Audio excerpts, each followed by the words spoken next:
Make the ground shake.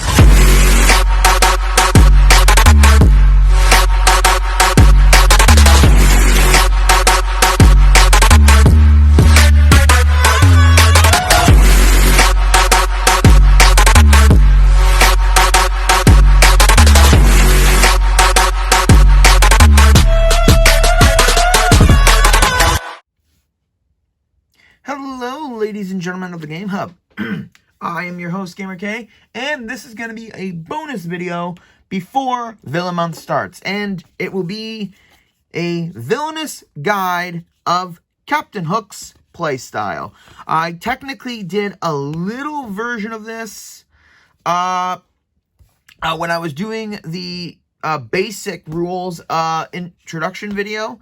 But I used Captain Hook as an example, but I never really got to go over him fully, so I figured I'd get that out of the way right now. And every single Villainous guide will be done on my beautiful Persona 5 game mat. Look at that. Purchased it at Fan Expo. I had to have it.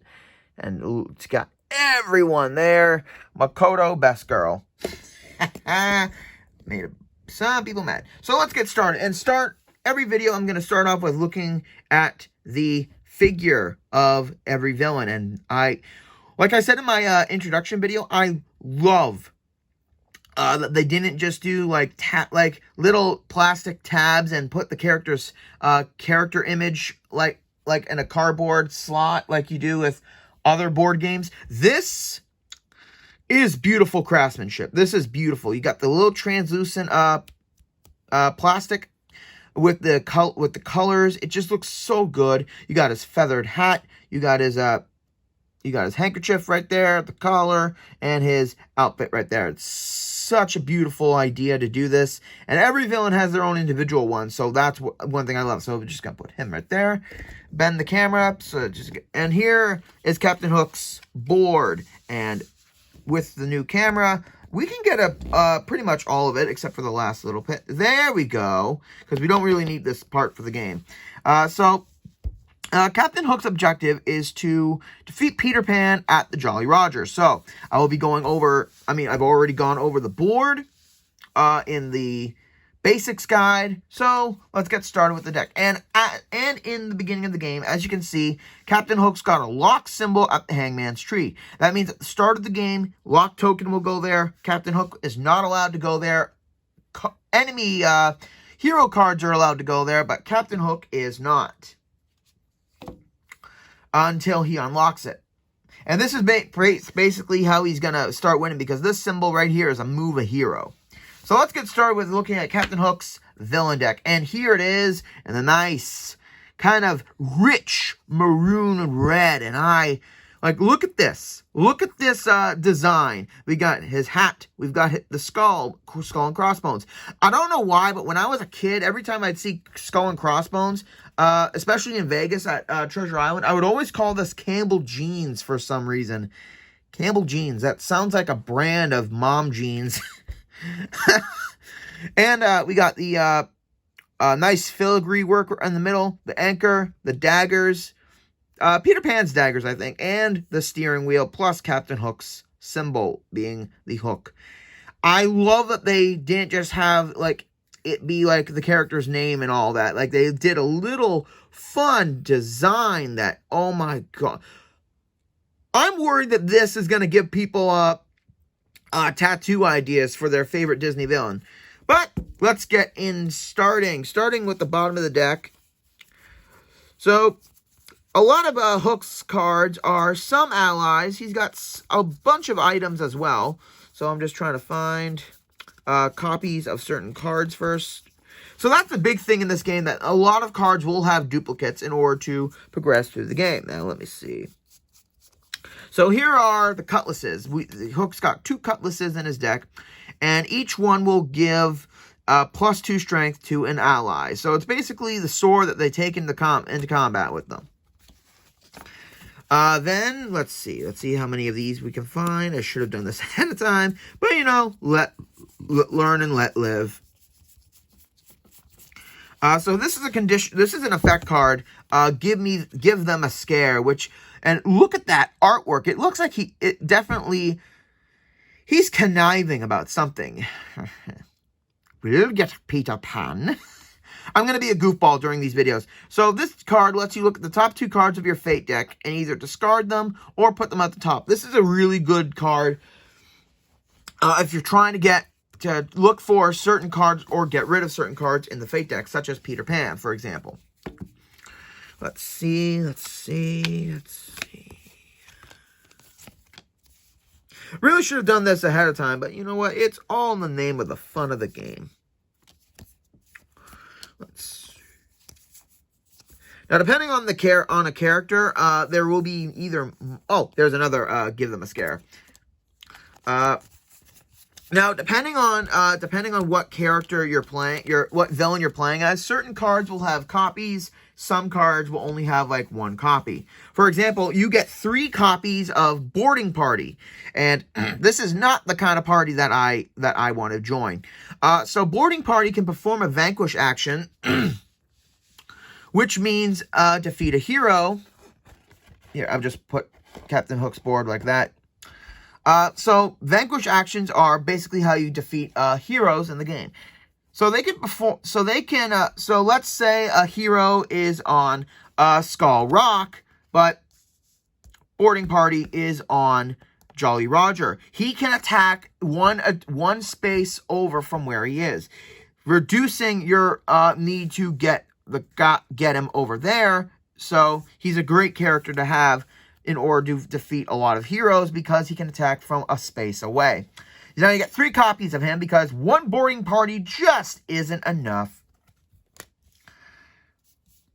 Next, you get 3 copies of Swashbuckler, which is a really good guy to have because you get 3 of him. He almost looks like Razul a bit from Aladdin, and he has no additional abilities. That's one of the drawbacks of certain cards. Not all allies will have abilities. They're just there for brute strength. And then, is there only 1 of him? Let me just double check.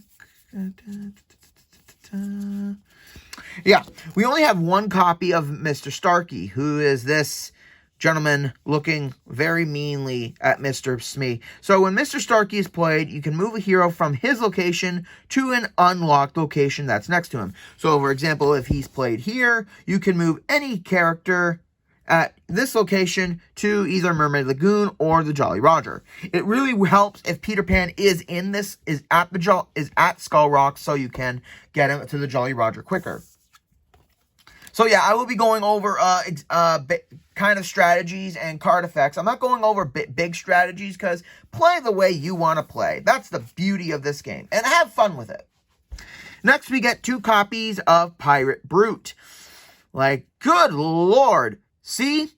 Tattoos in Disney movies before Maui made it cool. Before Moana made it cool. Like wow. He's even got a mermaid pin up there. That's nice. So the Brute is definitely the strongest guy in Hook's deck. So you're definitely going to want him to beat a bunch of heroes with certain card effects to keep him on the board. No additional abilities. Again, he's just a brute. Just a brute. A tattooed brute. I said brute, not Groot. And then we get 1 copy of Mr. Smee. With specific characters like Smee, you only get 1 copy because there is only 1 Smee. Smee. And I love the artwork that they choose to represent each character. Like, this is Smee to a fault. He's quirky, he's weird, and he's just a lovable dude. So Smee gets 2 strength if he is at the Jolly Roger. So originally he's at 2 strength, but if he's kept at the Jolly Roger, he's at 4 permanently. So Smee is a really good character to have, to beef up at the Jolly Roger, in order to take on Peter Pan. He is a great character to do that. So I went over 1 item and 1 effect and a couple items and a good majority of all the allies, basically. So let me just get the other cards sorted out here. It's not going to take me that long. Let me just 1 second. There we go. All right, so going to condition cards. Conditions I consider to be trap cards, like in Yu-Gi-Oh!, where you can't use them on your turn, but on your opponent's turn, only when the condition is met, will you be able to play the card. So, for example, Obsession, and as you can see, he's got that nice obsessive face. Or it looks like he just got a bad roll in Dungeons & Dragons, and he's pissed off about that. So during the opponent's turn, if they defeat a hero with strength of 4 or more, you can reveal cards from the top of your Fate deck until you reveal a hero, and play the hero or discard him. Discard the rest of the cards revealed with this effect. So this is a good way to get Peter Pan out, or to discard a hero that you don't really want to have to deal with. So it's a good way of dealing with heroes without wasting a good number of cards. And then we've got Cunning. As we can see, he's putting on his golden hook. Only for... See, even though he's missing a hand, Captain Hook knows a special occasion deserves a special hook. So during the opponent's turn, if your opponent has an ally, 4 or more strength, you can play an ally from your hand for free without paying the cost. So that's a good way to get characters out. And you get one of this item, Ingenious Device. I love that they have it in the box, the present. When this is played to a location, that location gets this symbol added to it, which is move the hero. So there's only one move a hero on Hook's board. This lets you get another one so you can move heroes more quickly without constantly going back and forth to Hangman's Tree. A lot of Hook's items give him special abilities that give him extra symbols. For example, Hook's Case. That is a beautiful... Oh my god, look at this. He's got a cheese grater for a hand. That's awesome. Hook's Case gives additional collect 1 power, so you can add more power to the location that it's placed at.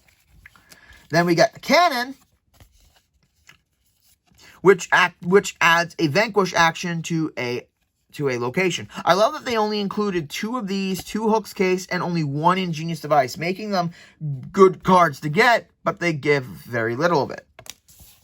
And then we get another effect called Worthy Opponent, where you gain 2 power, and then you reveal cards from the top of your Fate deck until you get a hero, play a hero, and discard the rest. That's basically Hook's endgame, basically. Trying to get as many heroes on the board, or basically trying to get Peter Pan on board as quick as possible, but there is a big hitch.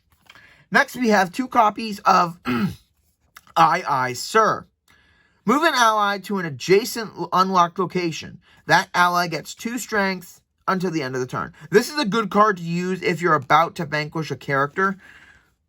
So only use this card when when you are at a vanquish spot. That way your ally gets +2 strength, and you can use them to vanquish a character. So that's a good card to have for defeating allies. And finally, we have the card that you're searching so much for, Neverland Map. The Neverland Map is an item. There's only 1 of it. And I love that Tinkerbell's there pointing at the map. When Neverland is played, unlock Hangman's Tree. So this is the card you need to get in order to unlock that. Because if you don't unlock Hangman's Tree, you really can't do much. Also, it's got a second effect as long as it's on the field. When you want to play an item, you can discard Neverland Map in order as the cost instead of paying the cost for the item. So if you get Ingenious Device, and you're kind of low on power, and you got Peter Pan out, you can get rid of the map in order to play the Ingenious Device. So that's basically all of Hook's cards in a nutshell. And now we get to his Fate deck, which is all the heroes and effects that are going to prevent him from doing his big scheme. So just give me a quick second, ladies and gentlemen. I'm really quick at sorting out cards.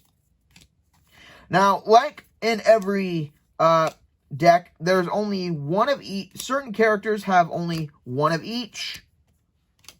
main hero. So let's get the effects out. Let's get the effects out first. And in Hook's deck, there's only one effect. Splitting Headache. That's the look of someone who had to deal with kids throughout this entire ordeal right now. They have a splitting headache.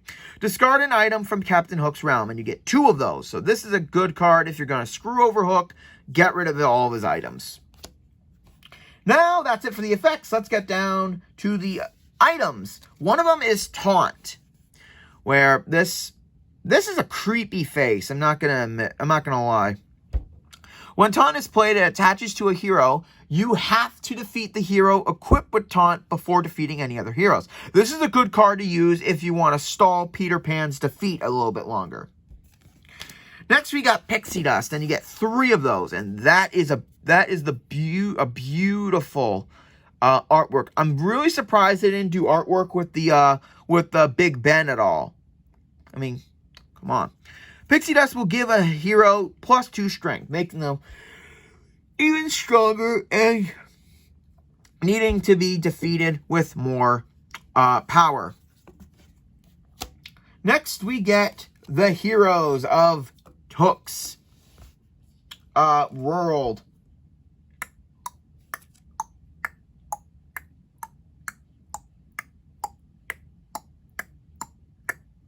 And there he is, TickTock. Who knew his name was TickTock before anything, looking it up? TickTock is a really cool character, is a really cool card. Like, I love that artwork and his big smile there, because he knows he's about to get lunch. So if Captain Hook moves to TickTock's location, Captain Hook discards his hand immediately. This is a card that's going to make someone rethink their strategy a little bit, because if Hook moves to the location TickTock's at, it doesn't matter. He has to get rid of his hand entirely. I like that they included that because that's technically what TickTock did. Oh, Lord. Let's get on to the Lost Boys. You get 2 copies of Lost Boys, and when performing a Vanquish action, the Lost Boys need 2 allies to be used to defeat them instead of usually the 1. And there you get all of them in 1 card, and that is wonderful. Why was it these 2 were the only ones in Kingdom Hearts Birth by Sleep? I guess they had to cut down on budget and everything, but yeah. The Lost Boys are a real pain in the neck, and yeah, they're a pain in the neck in the game. Going on to the kids, let's start small and start with cute little Michael. Look at that. Isn't that precious? And his little teddy bear. Oh my god, it's so cute. So Michael gets +1 strength for every location in Hook's realm that has a hero, including him. So that means he can get up to 4 extra strength, bringing him up to 5. So killing... Why am I saying... Yeah, we're killing kids in this game. This is a little terrible. We're defeating kids. We're defeating them. There we go. Defeating him as early as possible before every location can get a hero is crucial. So he's not that big of a pain. Now we start off with Michael. Technical difficulties. It is on a stand, ladies and gentlemen. John. We have John next, who's the smart one of the bunch. There's always a cute one. There's always a strong one. There's always a smart one. John's the strong one. And John gets +1 strength if he has an item attached to him. So if Taunt is equipped to him, he gets +1. If Pixie Dust is equipped to him, he will get 3 strength because this gives him a 2. So he will be jumped up right to 5. So that's good. And now we get the eldest one of all, Wendy. Not so crazy about the artwork here because it's kind of just a simplistic one, not really important. So all other heroes in Captain Realms and in a Hook's realm get +1 strength. So she will add extra strength to all other heroes on the board. And now for the little sociopath that a friend of mine loves to dress up as, Tinkerbell. She's a literal little sociopath. I'm not even going to lie. She spent the entire movie trying to kill Wendy. So, yeah, she's a jealous girlfriend. When Tinkerbell Tinkerbell is played, you may discard one ally from her location. So she's pesky on right when she's on the board. And now the main focus of Hook's board, Peter Pan. And he's got the highest attack of all. And if you include all the other abilities in the game, he can definitely be in the double digits of strength. So when Pan is revealed, you play him immediately to Hangman's Tree, even if it's locked.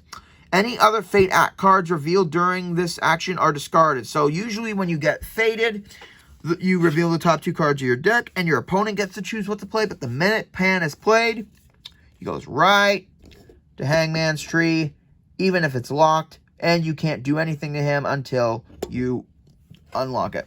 So basically the objective is using your cards to boost up your character's powers and getting extra abilities on the full field. You have to move Pan about 1 space at a time,